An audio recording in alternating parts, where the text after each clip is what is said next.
These are the top 5 mistakes holding you back from godhood in the First Descendant.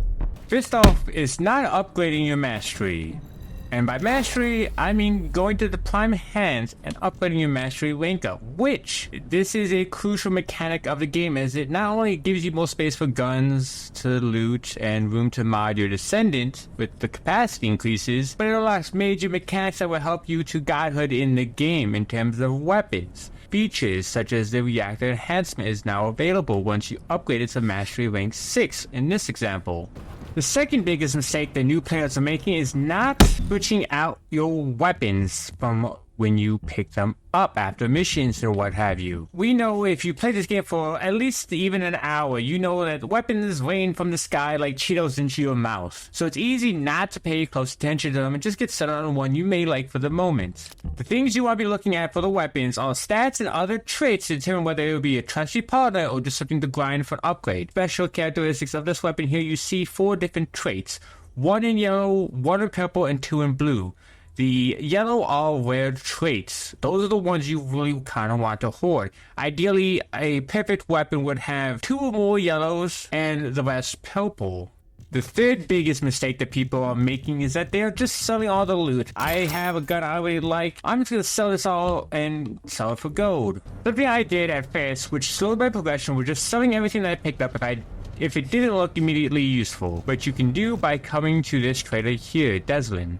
Most of the low-level gear you don't need. It's better to grind it for resources to upgrade your gear and descendant, while only selling a portion to have enough gold for upgrades, which don't cost that much gold-wise. And he doesn't really give you that much for them. 200, 300.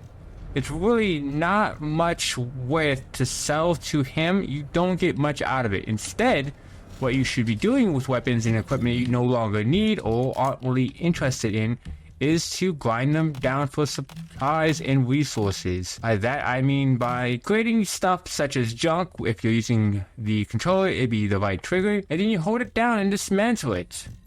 When you dismantle it, you get resources such as super alloy here and liquid metal, which are research materials that you need in order to upgrade not just your descendant, but your weapons and unlock other weapons and descendants for the future. Those resources that you get from grinding down your guns and other materials that you don't need, other parts of your kit that you don't need, will be used here at Nice to research and grow your repertoire and your inventory, such as the precision phase exchanger, which is going to be vital for the next part, so we'll get one of those.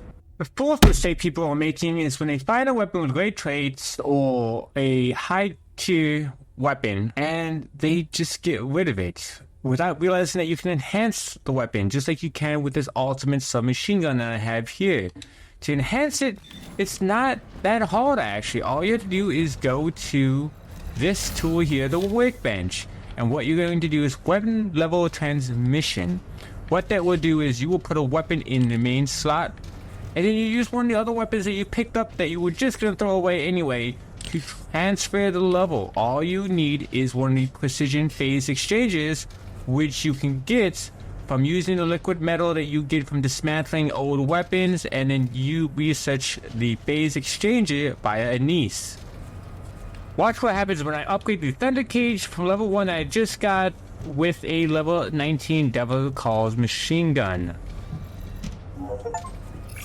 Boom, went from 1 to 19. Thus increasing the damage and the attack that many-fold. But you cannot just upgrading the weapon's level and ability, but you can also readjust it to switch out the specific traits that you might not need. In order to readjust, you're going to need some other parts, which again, you need the liquid metals and everything else to research via Nice to switch those out. What this would do is it would change out the traits, getting possibly better traits. It's all based on RNG.